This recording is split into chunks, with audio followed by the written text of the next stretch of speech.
Robert De Niro is supporting his daughter after she came out as transgender, telling TMZ she has his full love and support. The legendary actor tells us, "I loved and supported Aaron as my son, and now I love and support Aaron as my daughter." Robert adds, "I don't know what the big deal is. I love all my children."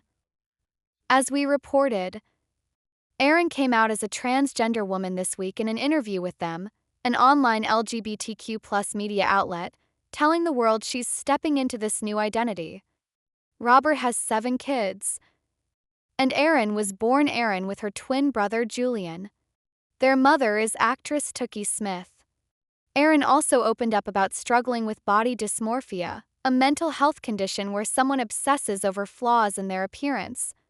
She said growing up, she was told she was too big, not skinny enough, not black enough, not white enough, too feminine, not masculine enough, and adds, "It was never just, you're just right, just the way you are." Aaron says she began hormone therapy last November. Since then, she has experienced an emotional, psychological, and spiritual transformation that has been both enlightening and terrifying. Every day, she navigates the world with a new name, a new voice, and a renewed sense of authenticity. But this newfound authenticity doesn't come without a price. There are moments of fear of being misgendered, fear of rejection, fear of not being understood by those she once held close. And yet, in the middle of all that uncertainty, there's strength. Aaron says that this is the most honest she has ever felt, like a puzzle piece finally snapping into its correct place. The world of celebrity often leaves little room for personal growth that doesn't get immediately scrutinized. Being the daughter of Robert De Niro, a man whose name is synonymous with Hollywood royalty, comes with its own set of pressures. Aaron revealed that for years she felt like she was living in someone else's story, like a background character in a narrative that wasn't hers. Public eye had always been harsh, but being someone who didn't quite fit into any clear box made it even harder. She recounts her younger years as a blur of confusion and performance, smiling for red carpets while struggling internally with an identity crisis that felt too taboo to speak out loud. She spoke about how gender expectations were placed on her from an early age. Even as a child, she was told what toys she should play with, how she should sit, how she should speak. These subtle yet persistent cues built up over time, reinforcing a version of herself that she no longer recognized. The more she played the role of Aaron, the more disconnected she felt from the world and, more importantly, from herself. She lived with the suffocating pressure of being someone she wasn't, scared that voicing her truth would result in alienation and public ridicule. Therapy, she says, was a turning point. Sitting in a quiet room, away from cameras, agents, and publicists, she began peeling back the layers of what society had forced her to become. It was during these sessions that she finally gave herself permission to listen to the voice she had tried so hard to silence. That voice, quiet and trembling at first, grew stronger each time she looked in the mirror and allowed herself to imagine a different future. A future where she wasn't playing a role anymore, but actually living her truth. Aaron's journey through hormone therapy wasn't just a physical change, it was a reclamation. She describes it as a reawakening, not just of her body but of her soul. For years, she had been conditioned to fear her femininity. In a world that constantly told her she was too much of one thing and not enough of another, femininity felt like something forbidden. But with each passing day of her transition, she began to feel a new kind of freedom. Dresses, makeup, earrings, these weren't just accessories anymore, they were affirmations. They were choices she got to make for herself, not performances she had to put on for anyone else. Despite her own fears, coming out to her family turned out to be less terrifying than she had imagined. Robert De Niro, known for his tough guy persona on screen, responded with grace and unconditional love. Aaron says her father looked her in the eyes, smiled gently, and said, "Whatever you need from me, you have it." That moment, she explains, was one of the most validating experiences of her life. To be seen and accepted by her father as his daughter and not as some confused individual made all the difference.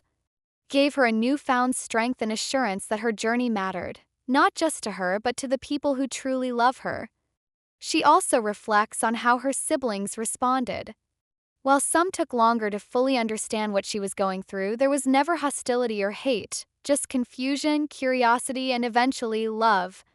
Erin shares that one of her brothers sent her a text that read, "I don't totally get it yet, but I love you and I'm proud of you." That message, she says, meant the world.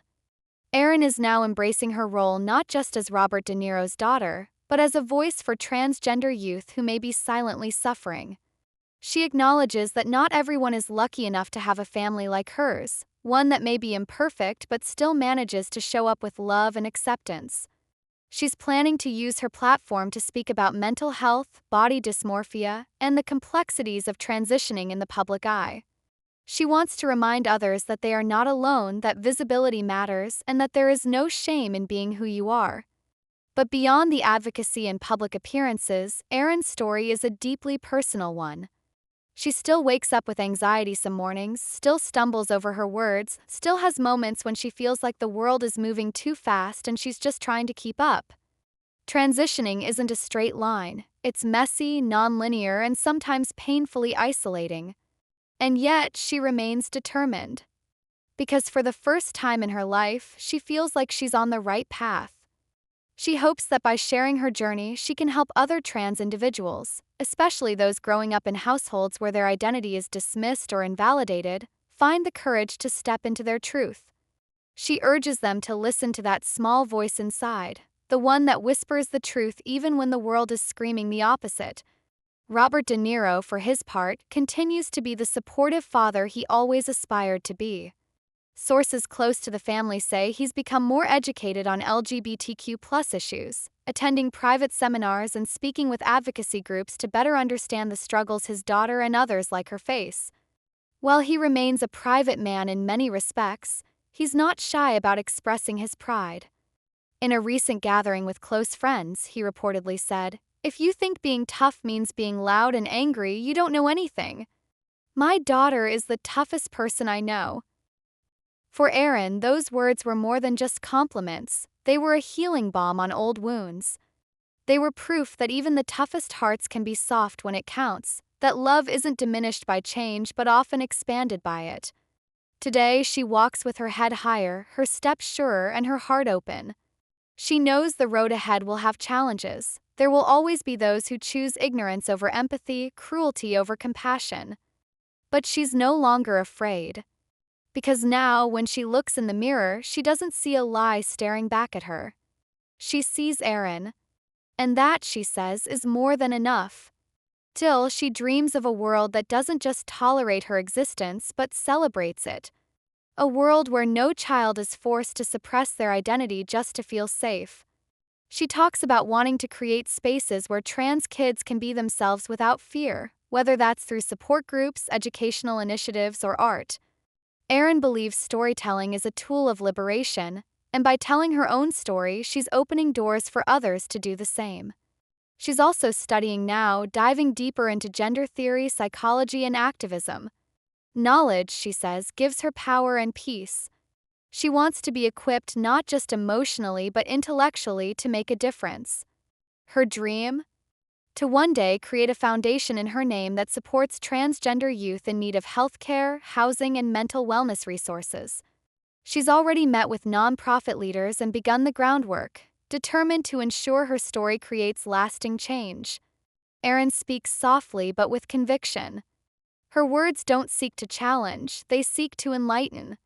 And yet, her existence itself is a quiet revolution. She's shifting the narrative from one of shame and secrecy to one of empowerment and authenticity. Through her visibility, she is rewriting what it means to be brave.